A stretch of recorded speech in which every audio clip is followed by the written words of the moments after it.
Praise the lord. ప్రభు అయిన యేసుక్రీస్తు నామములో మీ అందరికీ హృదయపూర్వకమైన వందనాలు.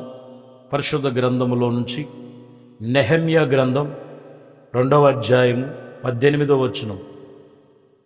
ఇదైననుగాక నాకు సహాయము చేయు దేవుని కరుణాహస్తమును గూర్చియు రాజునకు సెలవిచ్చిన మాటలన్నీ నేను వారితో చెప్పి తిని, అందుకు వారు మనము కట్టుటకు పూనుకుందము రండని చెప్పి, ఈ మంచి కార్యములు చేయుటకు బయలు తెలుసుకొనిరి, బలము తెచ్చుకుందును. ఇక్కడ మీరు గమనించినట్లయితే నెహెమ్యా దేవుని మందిరము యొక్క పనిలో కట్టబడటానికి వాక్యం ఇక్కడ చెప్తున్న మాట. ఈ చివరి మాటలో దేవుని మందిరము కట్టబడటకు మరి పునఃప్రారంభించటానికి శిథిలమైపోయినటువంటి దేవుని యొక్క మందిరం యొక్క గోడలు, వాటి విషయంలో రండి, ఈ మంచి కార్యములు చేయుటకు బలము తెచ్చుకుందుము. ఈరోజు వాక్యము అదే, ఈ మంచి కార్యములు చేయుటకు బలము తెచ్చుకుందుము. నీ జీవితములో మంచి కార్యములు తెచ్చుకొనటానికి నువ్వు పరితపించాల. వాటి విషయములో ఆసక్తి గలవారై ఉండాలా, ఆ విషయములో తృష్ణ కలిగిన వారై ఉండాలి. ఎందుకనంటే ఇక్కడ నెహెమ్యా విషయములో ఏంటిది అని తలపెట్టిన మంచి కార్యం అంటే, దేవుడు మందిరం యొక్క గోడలు శిథిలమైపోయినాయి. మీరు గమనించినట్లయితే చాలా తక్కువ రోజుల్లో చక్కగా దేవుడి మందిరాన్ని తిరిగి ఆ గోడలను పునఃప్రారంభించి ముగించినట్లుగా రాయబడింది.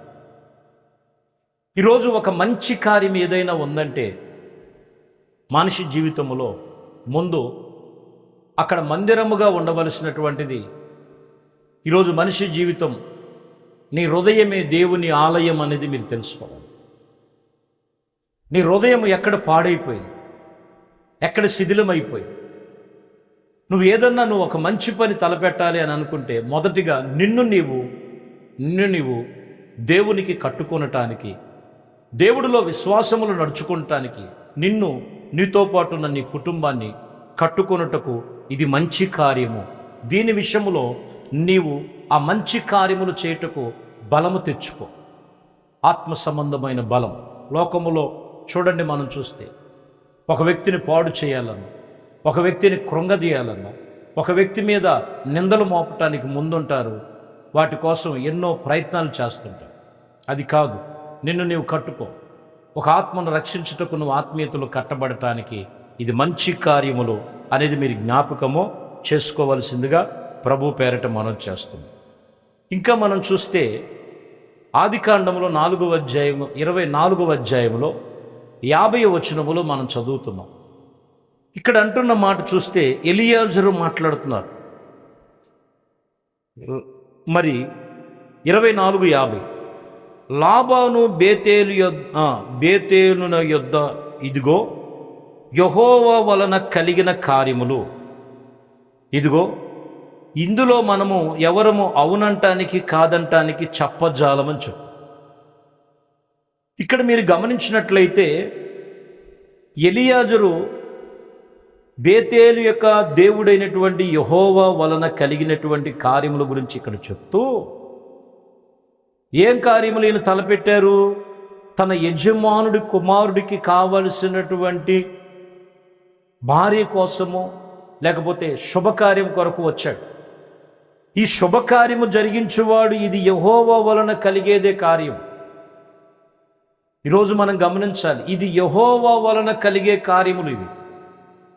అందుకని మీరు చూడండి, దేవుడు చూపించాడు. మొదటిగా కడవ నీళ్ళెత్తుకొని వచ్చినటువంటి స్త్రీ నీ యజమానుడికి కుమారుడికి కావలసినటువంటి భార్య రెబెకా అని చెప్పినప్పుడు అర్థమైందంటే, దేవుడు సూచించినటువంటి ఆ కడవ మోసుకొస్తున్నటువంటి ఆమెను చూశారు.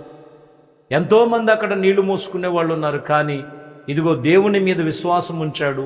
ఆ కార్యాలు కన్నులారా చూశారు. ఈరోజు మనం గమనించాలి, శుభకార్యములు తలపెట్టే ముందు మీరు గమనించాలి ప్రియమైన దేవుని బిడ్డలారా. ఈరోజు మనం గమనించినట్లయితే టెక్నాలజీ పెరిగిపోయి దేవుని యందు విశ్వాసముతో కంటే ముందుగా మనుషుల ఆత్రం, మనిషి యొక్క ఆలోచన, మనిషి యొక్క విధానాన్ని ఎక్కువగా పనిచేస్తున్నాయి. ఇక్కడ అలా లేదండి.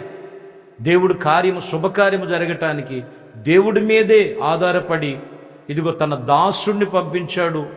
మనం చూస్తే అబ్రహాము, అలాగే అబ్రహాము పంపించినటువంటి ఎలియాజరుని మనం చూస్తే ఇదిగో దేవుడి మీదే ఆధారపడి అక్కడ ప్రార్థన చేసుకొని దేవుని స్తుతించి దేవుడి మీదే నిబంధన కలిగి ఉన్నట్లుగా రాయబడి ఉంది. దేవుడు ఏదైతే సూచించాడో దాని ప్రకారంగానే ముందుకెళితే అక్కడ ఒక మంచి కార్యము, గొప్ప కార్యము, అది యెహోవా వలన కలిగినటువంటి కార్యముగా ఎంచబడి ఉన్నది. మన జీవితంలో కూడా తొందరపాటు నిర్ణయాలు కాదు, నిదానించి ప్రార్థన చేసి దేవునికి అప్పగించు.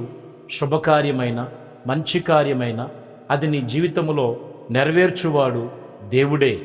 ఆయనకు అప్పచెప్పాలంటే నువ్వు దేవుడిచ్చు వరకు, దేవుడు సూచించే వరకు విశ్వాసముతో ఎదురు చూడమని వాక్యం చెప్తున్నమాట.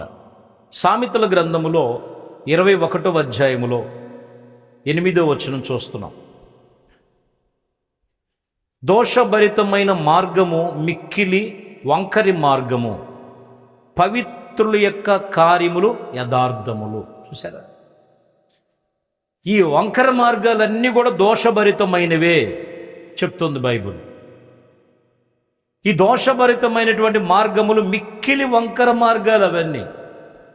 అయితే పవిత్రమైనటువంటి కార్యములు యథార్థమైనవి. యథార్థమైనదే పవిత్రమైన కార్యాలు. అంటే పవిత్రమైనటువంటి కార్యాలు మనం చూడాలంటే యథార్థముగా ఉండాలి. ప్రార్థనలో యథార్థత, వాక్యములో యథార్థత, దేవుళ్ళలో యథార్థత, సంఘములో యథార్థత, ఆత్మీయతలో యథార్థత, పరిపూర్ణతలో యథార్థత, దేవుడి సన్నిధిలో. అందుకనే వాక్యం చెప్తున్న మాట, పవిత్రమైనటువంటి ఆ కార్యాలు మనం పొందుకోవాలంటే యథార్థముగా ఉన్నవారికే. యథార్థముగా ఉండు, పవిత్రమైనటువంటి కార్యాలు నీ జీవితంలో నెరవేర్చబడతాయి. కీర్తనలో 33వ అధ్యాయము 9వ వచనంలో చదువుతున్నాం. ఆయన మాటలు సెలవీయగా దాని ప్రకారమాయను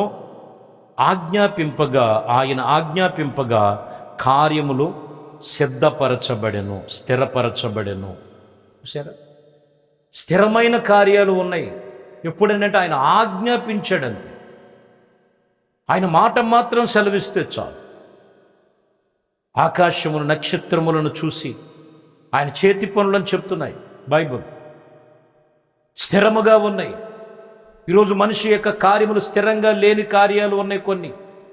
అవి ఎన్ని రోజులు ఉంటున్నాయో తెలియదు, ఎన్ని రోజులు పోతాయో తెలియదు. స్థిరమైన కార్యాలు పొందుకోవాలంటే వాక్యం చెప్తున్న మాట, అది దేవుని చేత ఏర్పరచబడిన కార్యాలుగా మనం ఉండాలి. వాటి విషయంలో ఉండటానికి మనము ఫలము తెచ్చుకునే వారముగా ఉండాలి. ప్రియమైన దేవుని బిడ్డలారా, దేవుడిచ్చే అనుగ్రహాన్ని మనం పొందుకునే వారముగా ఉండాలని వాక్యం ఇక్కడ చెప్తున్నటువంటి మాటలో చాలా జాగ్రత్తగా గమనించాలి. కాబట్టి దేవుడి విషయములో ఆత్మచేత నింపబడినటువంటి ప్రతి కార్యములు మీరు గమనించాలి. అపోస్తల కార్యములలో 5వ అధ్యాయములో మనం చదువుతున్నాం. ఒక మాటను మనం చదివితే 38వ వచనం, కాబట్టి నేను మీతో చెప్పినదేమనగా ఈ మనుషుని జోలికి పోక వారిని విడిచిపెట్టుడి. ఈ ఆలోచన ఎంతయు, ఈ కార్యం అన్నీ కూడా మనుషుల వలన కలిగినది ఏదీను అది వ్యర్థమగును. చూసారా, మనుషుల వలన కలిగినటువంటి కార్యాలన్నీ కూడా వ్యర్థమైపోతాయి. దేవుడి వలన కలిగేవే అవి నిరంతరము నిలిచి ఉంటాయి. దేవుని వలన కలిగేవి నిరంతరముగా నిలిచి ఉండేటువంటి ఆ కార్యములు మనం పొందుకునే వారముగా ఉన్నామా? కాబట్టి ప్రియమైన దేవుని బిడ్డలారా, ఉండాలని వాక్యం చెప్తున్నది. అందుకనే యెషయా గ్రంథములో 22వ అధ్యాయం 23వ వచనము, ఇదిగో ఎలా ఉండాలంట, దిట్టమైన చోట మేకును దిగగొట్టినట్లు నేను అతన్ని స్థిరపరిచెదను. అతడు తాను పితరుల యొక్క కుటుంబమునకు ఇదిగో మాన్యతగా సింహాసనముగా ఉండినట్లుగా రాయబడి. ఎక్కడుంటాడంట? దిట్టమైన చోట మేకు కొట్టినట్లుగా. స్థిరము, మేకు అనేది స్థిరమును చూపిస్తుంది. స్థిరమైన కార్యాలు దేవుడి దగ్గరే ఉన్నాయి. ప్రభు అయిన యేసుక్రీస్తు నందు నువ్వు ఆ స్థిరమైనటువంటి కార్యములు పొందుకొనుటకు నువ్వు సిద్ధము కలిగి ఉండాలి. ఆత్మీయతలో పరిశుద్ధపరచబడిన వ్యక్తులుగా మీరు దేవునితో నిబంధన కలిగిన వారై ఉండాలి. ప్రియమైన దేవుని బిడ్డ, 26వ అధ్యాయం యెషయా గ్రంథములో 21వ వచనములో, నీవు వెళ్ళి నీ అంతఃపురములోనికి ప్రవేశించుము, నీవు వెళ్ళి నీ తలుపులు వేసుకొని ఉగ్రత తీరేంత వరకు అచ్చటనే నువ్వు దాగి ఉండమని చెప్తున్నావు.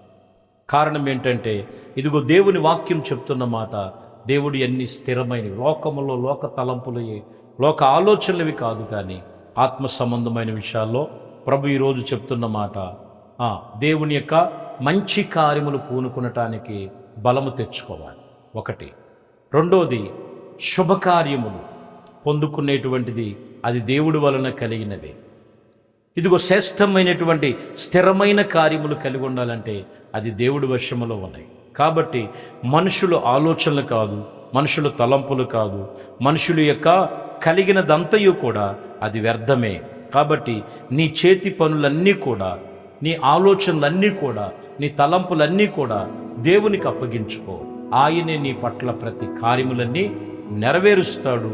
ఆయన కార్యములు నీ పట్ల జరిగించి నీవు తలపెట్టుతున్న ప్రతి ఒక్క కార్యములన్నీ కూడా యేసు క్రీస్తు నామములో జరుగునుగాక. ఆమేన్. ప్రార్థన చేసుకుందాం. మహాపరిశుద్ధుడా, ప్రేమ కలిగిన తండ్రి, దయగలిగిన మా ప్రభువా, మీ శ్రేష్టమైన పరిశుద్ధ నామమును బట్టి మీకు వందనాలు, స్తోత్రాలు. అయ్యా, మీరు కార్యములు తలపెట్టగా దాన్ని త్రిప్పగలిగిన వాడెవరు ప్రభువా?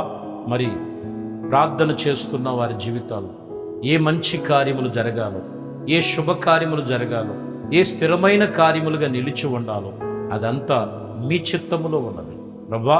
మీ చిత్తానుసారంగా ప్రతి ఒక్కరూ ప్రార్థన చేస్తున్న వారిని, వారి కుటుంబాలలో ప్రతి ఒక్కటి కూడా ఆశీర్వాదకరముగా, దీవెనకరముగా, మేలుకరముగా మీరే ఈ కార్యములన్నీ నెరవేర్చమని అయ్యా నాయన నా ప్రభు సమస్తమును మీ చేతులకు అప్పగిస్తూ నజరేయుడైన యేసుక్రీస్తు నామములో ప్రార్థించి వేడుకొనుచున్నాము తండ్రి. ఆమేన్. ప్రభు మిమ్మల్ని దీవించి ఆశీర్వదించునుగాక. ఆమేన్. దేవునిలో పరిశుద్ధ